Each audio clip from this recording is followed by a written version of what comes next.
Shakespeare's Hamlet begins in the aftermath of a father's death. He's poisoned by somebody close to him, a man willing to do whatever it takes to steal their victim's fame. The father leaves behind a widow and their only child, but returns to the story, undead, pleading for the protagonist to redeem them. The tale ends with the inciting murder avenged, and a promise to make the wrongdoing of the villain known to the world. Fun fact, that's actually the plot of Pixar's Coco. Remember me.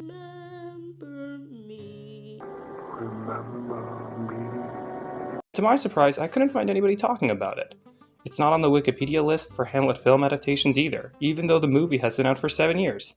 I hope that by the end of this video, I've convinced anyone watching that Coco is based on Hamlet, at least to some extent. There's more to it than simple inspiration, though. Coco's adaptation of Prince Hamlet's character subverts the original story by showing how an active protagonist would have changed the outcome of the prince's fate. I'm gonna play in Mariachi Plaza if it kills me! But before I get into that, I'm going to give some background information. Both Hamlet and Coco are stories about a displaced legacy. In Hamlet, Claudius unrightfully stole the throne of Denmark from Hamlet Sr., one that arguably should have belonged to the prince, the same man who inherited the Hamlet name. Claudius marries his brother's widow after murdering him, and in doing so inserts himself into the line of Hamlet kings. And while no throne or kingdom is viciously displaced in Coco, there is stolen intellectual property. Ernesto de la Cruz, the movie's antagonist, poisons Hector to steal his songs, and becomes a musical legend in the process.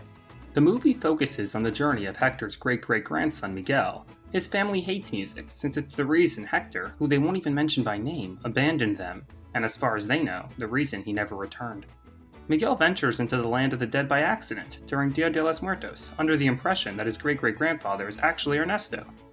Miguel finds out he needs to get a blessing from a family member if he wants to return to the land of the living, but the only offer includes a restriction forbidding Miguel from ever playing music again.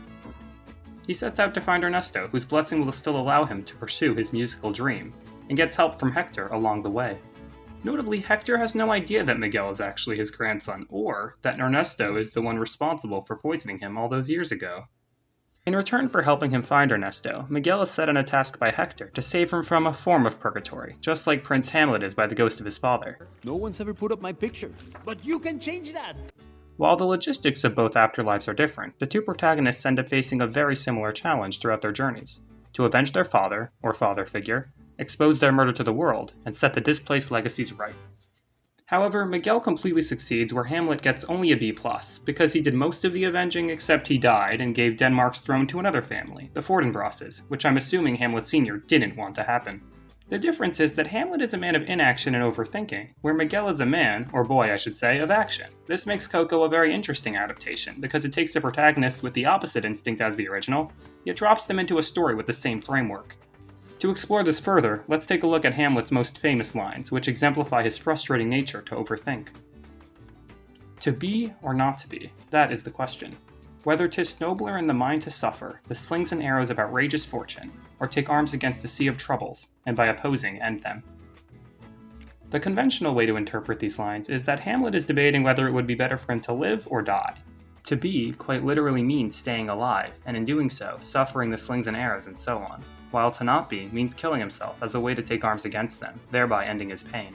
Basically, is it worth living if life is so painful and challenging? Should he stand against Claudius or give up to ease the pain of his loss? Coco subverts this idea by flipping it on its head. For Miguel, to be means venturing into the land of the dead, not to not be, because the slings and arrows he must suffer along the path to finding Ernesto cannot be encountered by staying fully alive. To not be, on the other hand, is the exact opposite of suicide. It's choosing to stay in the land of the living, and giving up on his dream to become a musician. That probably sounded a little bit like a tongue twister, so I made a handy chart. The basic idea is that giving up for Hamlet means ending his life, where for Miguel it means ending his death. So when Hamlet chooses to act, he's deferring against the option of dying as his alternative, which to be honest, isn't that impressive. By subverting the conventional reading of to be or not to be, Miguel is given a much more difficult decision: to choose action over life. When Miguel is given the two options, he still thinks Ernesto is his great-great-grandfather, and simply wants his blessing so he can return to the land of the living and keep playing music. The task of finding such a famous superstar is pretty much impossible, yet he risks his life without a second thought, even though he is given a one-way ticket back to safety by the rest of his family. But you gotta do it by sunrise. What happens at sunrise? Híjole, your hand! Ah! He is given the choice to live a normal life without music, or to risk dying permanently, and he instantly rejects the compromise. Here's another example.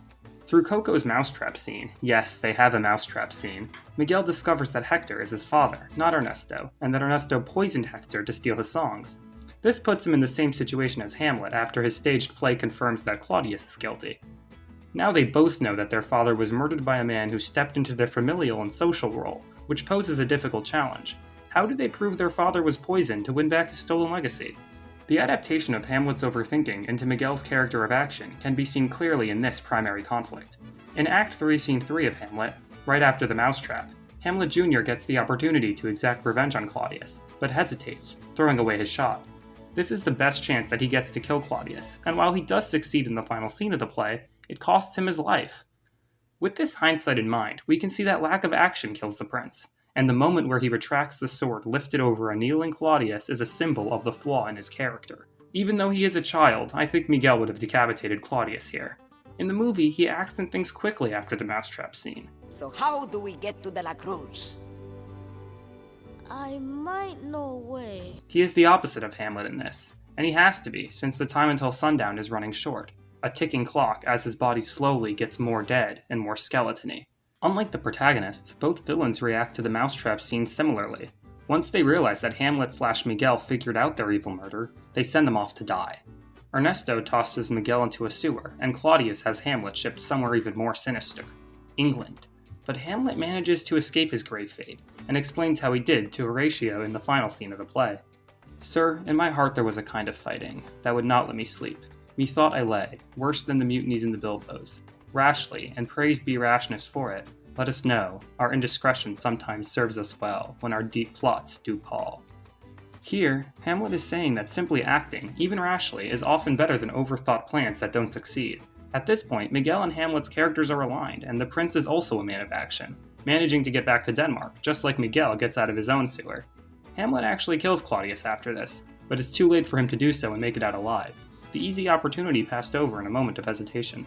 Perhaps he should have listened to the advice from Ernesto de la Cruz. Come on, what did De La Cruz always say?